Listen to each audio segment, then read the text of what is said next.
Whoever is listening, guys, welcome to your Wednesday morning podcast. And guys, thank you so much for the support on the episode while I was in Durham, North Carolina. Clemson is the 2023 ACC champions. Exciting stuff. It was a heck of a trip. Honestly, didn't really know what to expect of it going into it. And this being my rookie year doing this job, football, basketball, baseball, been learning so much and growing. Shout out to all the guys in the box who made it interesting, kept things light. Not saying the game wasn't, but just an overall exciting time. And I'm excited for the regionals. Clemson is the 4 overall seed in the country. And so they have a shot to keep it at home before they get to Omaha if they can make it that far. So today, what are we going to do? We got two things that I want to cover. We're going to talk about the NBA Finals, the Miami Heat, and the Denver Nuggets. I'm going to talk about why we didn't expect that. We're going to do some notable matchups, how I think this is going to play out, some overarching questions, and then we're going to get into the Mailbag Podcast section. We got about 10 questions from various people. I wanted to kind of, A, not repeat myself, and B, I wanted to get a sort of grand picture without covering.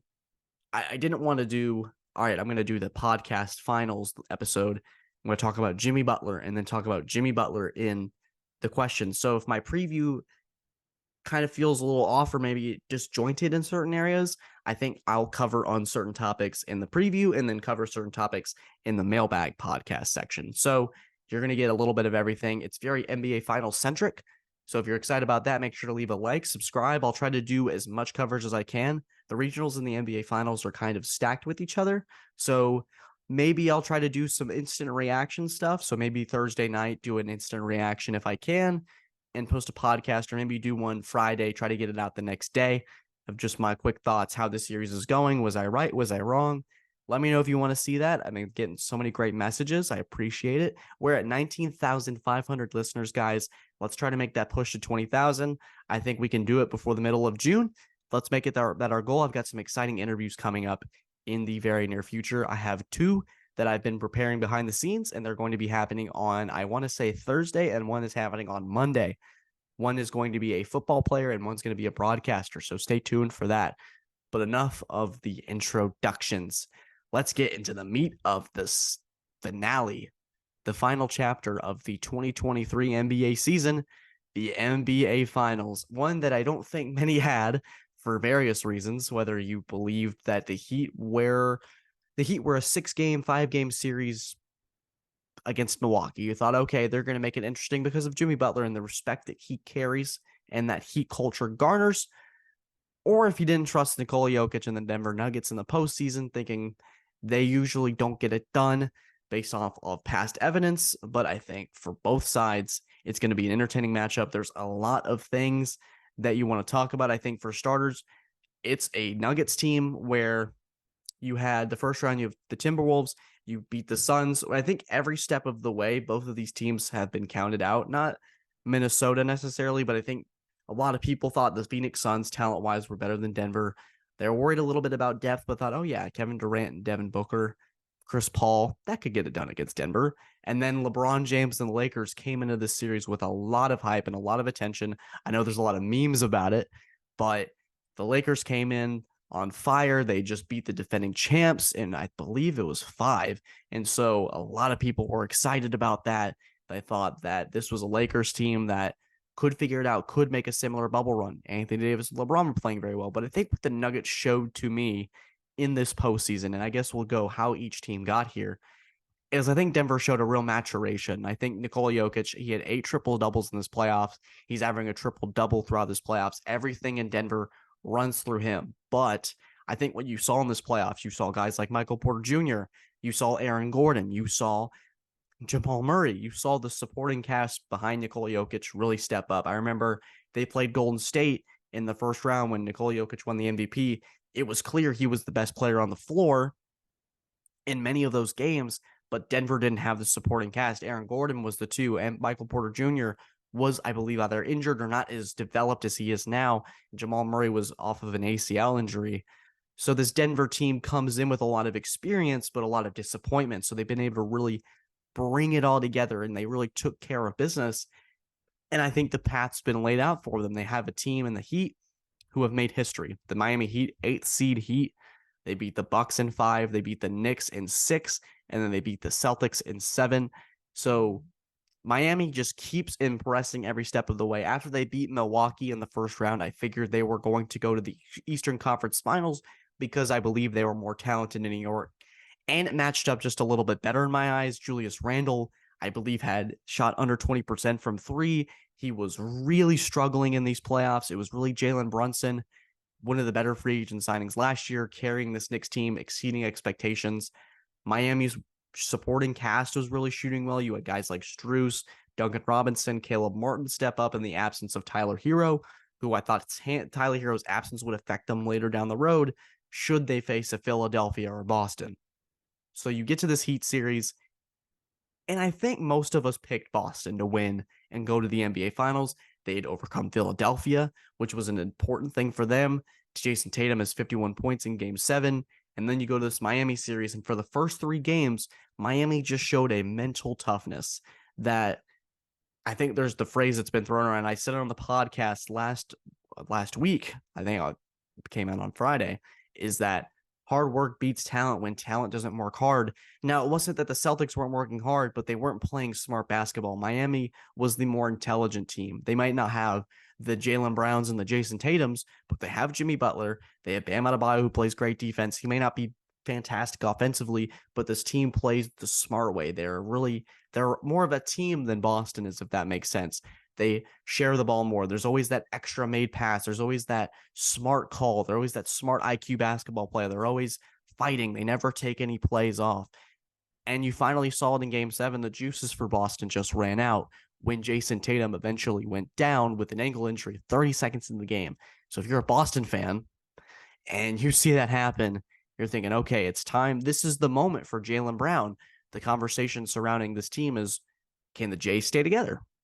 And Jaylen Brown, who is due $290 million, I believe, with a Supermax extension, a lot of money Boston would be investing into this future that's gotten so close, it feels, every single time. Jaylen Brown was 3 of 18, I believe. I think he was 1 of 9 from the 3-point line, 3 of 18 from the field, 8 or 9 turnovers. When you have those kind of stakes on the line and you see that Jason Tatum goes down, this is the moment where Jaylen Brown steps up and elevates his game, going, hey, I can be the 1B to 1A, the Tatum 1A, and I do deserve that Supermax. I'm the reason we got to the finals, because when our best guy goes down, don't worry, Superman may be down, but Batman's just behind the corner ready to step up with his gauntlet or his gadgets on his belt. And Jaylen Brown missed the grappling gun. He missed the batarangs. He didn't have anything in his arsenal. It was a rough showing if you're a Celtics fan. And Miami took care of business. Jimmy Butler and Bam Adebayo didn't play their best games in games 5 through 7. They really struggled at times. I thought Jimmy Butler, I was going to make a comment that he looked really tired out there, or he looked injured. It's just that all those minutes early in the playoffs really caught up to them. But no, Miami took care of business. And I think this is a team, they're given a 12% chance to win the finals against Denver. And we'll talk about matchups more in these questions. But I think for me, I think it's whether it's the supporting cast of Denver versus the supporting cast of Miami, because I think Jokic is going to dominate the matchup against Bam Adebayo. But I think it comes down to guys like Michael Porter Jr., Caleb Martin, comes down to Max Strus and Duncan Robinson. How is Tyler Hero going to look? How does Denver counter Miami? How does Miami counter Denver? Well, Miami did a lot of zone defense against the Boston Celtics, and it really threw them off. But I think that when you have a team at Denver who I believe was 6th in the NBA running against the zone, I think they scored. There was some stat I saw on the TV earlier that this was a team that was really efficient against the zone. So Spoelstra's really going to have to mix it up. Jokic is able to pick apart those zones and those pockets because he's such an excellent passer, something that Boston simply doesn't have with Robert Williams or Al Horford from the bigs. Is that you have a guy like Jokic who can shoot, he can stretch out the defense, but he can also make unbelievable passes. He's a point guard playing center sometimes. He's going to dominate that matchup. I think Miami's going to have to really rely, like they did on the Eastern Conference Finals, with guys like Caleb Martin, who shot over 40% in every single game. He had 2 games over 50% shooting, 15.5 points per game. We'll talk about whether he should have won Eastern Conference Finals MVP. But I think for me, I think Denver is much more talented. In this case, they're much more talented than Miami, and I think they're just more fundamentally sound than Miami. The story is fantastic, and I think that Miami's going to bring it in that first game. It's going to be really electric because you have a Miami team that's fresh off of 7 games, where Denver's fresh off of 7 days of rest.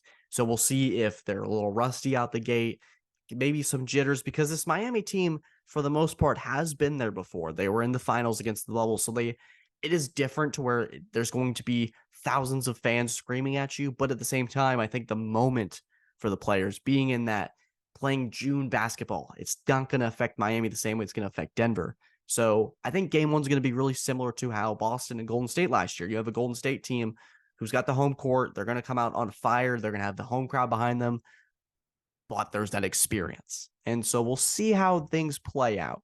But for me, I'm going to take Denver in 5. I think they're just going to overwhelm Miami. And I think it's going to be a team that A, is more talented than them. But the difference between the Nuggets and the Celtics is the Nuggets are going to not take their foot off the gas. They're not going to have these lulls. If they're up by 10 or 12, you're going to see Jamal Murray, Michael Porter Jr., Nikola Jokic say, okay, it's time to put on. They're going to press some sort of button and go, okay, this is the time where we need to pull away.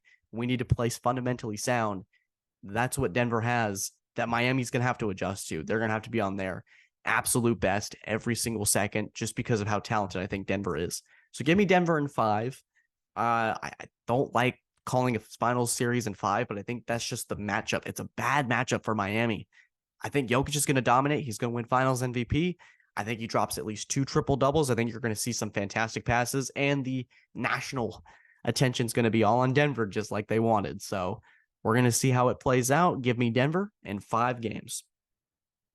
Okay, so now we're going to do some mailbag questions. And I love doing this for you guys. I love getting you guys involved, and you guys are honestly fantastic. So we're going to do 11 questions, and I got some questions from my TI subscribers. So if you're listening, and I hope I get these names right from the board, I have 3 questions pulled from the boards. These first 2 come from, I think it's PCHOI, Pajoy, I think. I'm not sure how the pronunciation works on that.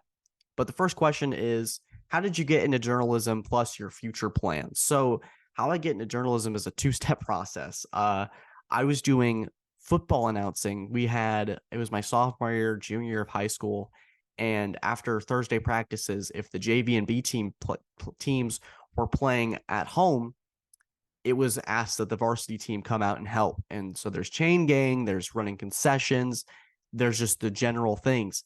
So they asked me to do the broadcast, the announcing. They'd basically be the PA guy, being like, oh, number 5 takes it for 5 yards, stuff like that. Really simple stuff just to keep the parents involved in the game and just to have kind of that extra feel, if that makes sense. So I did it for a couple times, and I thought it was fine, but I really enjoyed going onto the field after the game and hearing all the moms being like, man, you have such a voice for broadcasting. You should go into that. And I hadn't really thought of it at that time, but that stuck into my head of, hey, maybe I can try this sports communication thing at Clemson. And the real journalism kickers is what I'm doing right now is the podcast, is that it's been the stepping stone for me for years now of opening doors, meeting new people. And just, I think that's really how I got into this business, is what I'm doing right now for the last near 3 years, is this podcast and how it's evolved, how it's grown, how I've grown because of how my friends supported me from the beginning, how my family supported me from the beginning. The Man with the Plan podcast. I mean, I have a shirt for it now. It's crazy.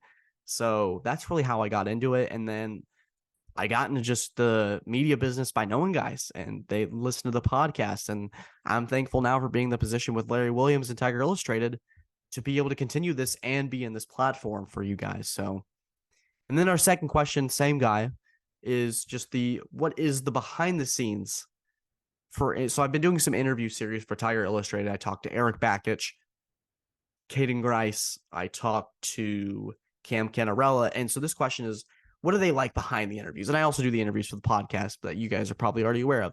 What do they like behind the scenes? And I think my fun example is Brevin Galloway and Bo Collins, Marcus Tate. Those guys text me every now and then. They're really great people. My favorite is when Marcus Tate texts me about the Celtics to make fun of me. He's got a real, not a beef, but he certainly texts me like he does. So if Marcus is watching, And I think it's so surreal to be able to be talking about that in that sense. But these guys are all just, and when I do the interviews with the student athletes, I almost have to separate that. Oh yeah, they're my age. And so they're just like me. They're college kids. And I think behind the scenes, you just get this. And I think it's weird for us to be able to separate that because they're larger than life. They're athletes. They're on TV. They're on ESPN. They're doing all these great things. But how do we separate that? And it's an interesting dynamic that you have to be able to pull from. So I think it's just behind the scenes, they're just normal people and they're great people to really emphasize they're good human beings. Okay, next one comes for Thomas was the red carpet laid out for the Denver Nuggets? And I think you can look at it from that perspective of they got an easy first round against the Timberwolves, but I think from there they really had to work for it. And I think we charge a seed number with the expectation that it's going to be easy. And while the Nuggets did sweep the Los Angeles Lakers, I think LeBron ran out of gas. I think Anthony Davis ran out of gas. And I think they faced a Suns team that just wasn't constructed very well, given the leap they made for Kevin Durant. So there's also that. I don't necessarily think the red carpet was laid out for the Nuggets, but at the same time, I do think that this is their prime opportunity to take care of business against a Miami Heat team. Like I've said before, this Nuggets team this Miami Heat team is significantly outmatched against the Nuggets, and I felt the same way against Boston. But I think the difference between Boston and Denver is that Denver is going to take no plays off, and they're much more fundamentally sound. They're not going to have bad turnovers. They're not going to be chalking up threes from the near half court line. There's going to be a sound possession every single time. So I think Denver in the end just overwhelms Miami. But maybe you could say the red carpet is laid out for them. This is their golden opportunity. It's not going to get not any easier, but it's not going to be sitting out there for them to take it. They're not going to be the overwhelming favorite to win the finals, I don't think, ever again, just because of the circumstances. Okay, this next one is from Patrick Driscoll, the GM of Tiger Vision. And I want to also shout out Thomas Woods, the podcast. He's the host of the podcast Next Gen Tigers and helps out with Next Gen Athletics. I've made some appearances there. You guys should check out their stuff. So Patrick Driscoll goes, in terms of stats and history, what is the significance of the Miami Heat run? Well, Patrick, they're the only 8th seed, to my knowledge, to make it to the NBA Finals, and I don't believe an 8th seed has won the NBA Finals before. So when you look at it from the significance of the Miami Heat run is, when you look at the Boston series, is that they almost made history in the completely wrong way. Boston was one of the only few NBA teams in NBA history to make it to a Game 7 after being down 3-0. But Miami's doing things that we don't see often. We don't see 8 seeds beat 1 seeds in 5. We usually see it drawn out to 6 or 7. We don't see 8 seeds go to the finals and beat a 1 seed Nuggets team who had over 50 wins. So to answer your question, Patrick, I think we're witnessing history right now. And to appreciate that moment is very important to see a player like Jimmy Butler, who I've always criticized for coasting during the regular season, but always seems to have it on fire when it comes time for the playoffs. So I think we're witnessing one of the more significant runs in NBA history, and we all need to take notice of that. Okay, this one comes from sports writer Luke Winstall of ClemsonSportsTalk.com. Was Caleb Martin robbed of the ECF MVP? Abso-freaking-lutely, Luke. He was robbed for sure. And I think Caleb Martin is a big reason why Miami is in the NBA Finals right now.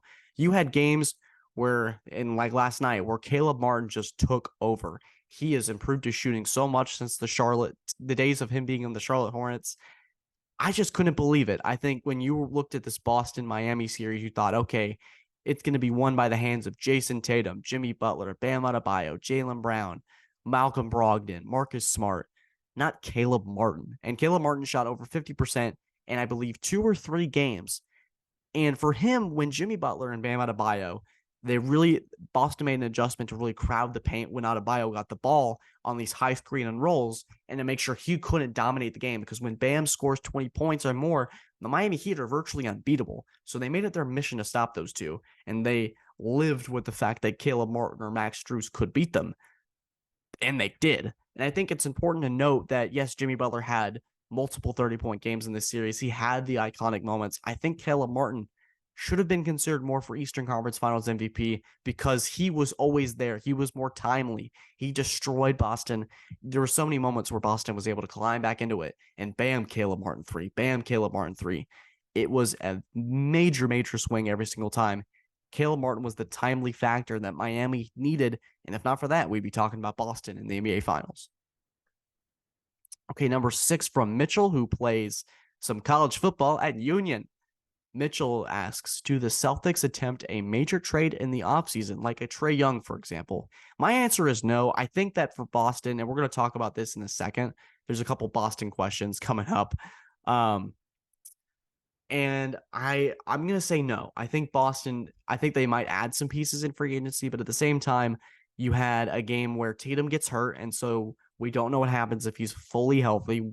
They did shoot incredibly poorly and had a lot of bad turnovers, but when Tatum takes sort of that load off, maybe it's different. They also signed Daniel Gallinari in the offseason. He gets hurt playing in the European. I think he was playing some sort of tournament. I really don't know. But he gets hurt, and then there's this whole Ime Udoka situation. It's a tough situation, and it leads me to my next question. I'm going to try to pair these with, this is Cooper's question, Miami Heat fan, so congratulations to him, is what is Joe Mazzulla's future with Boston? I think Mazzulla's got one more year with Boston. I think that 3-game stretch where they were down 3-0, that locker room they had a choice whether to say, you know what, this isn't our year.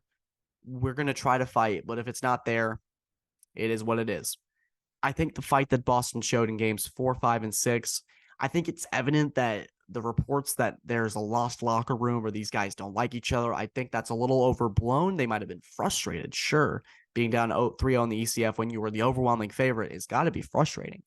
But I think Mazzulla really showed some adjustments. He showed more command as the postseason progressed. You got to remember, 2 days before training camp starts, he gets the job thrown at him for an unbelievable situation that nobody saw coming.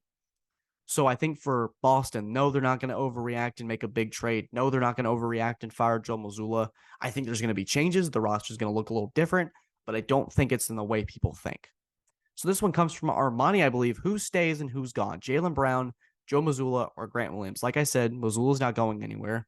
I think that Jaylen Brown's going to sign that Supermax. There's a quote from Tatum that it's important to him that Jaylen Brown stays, and the Celtics are going to want to appease their top star. I think Jaylen Brown re-signs with the Celtics.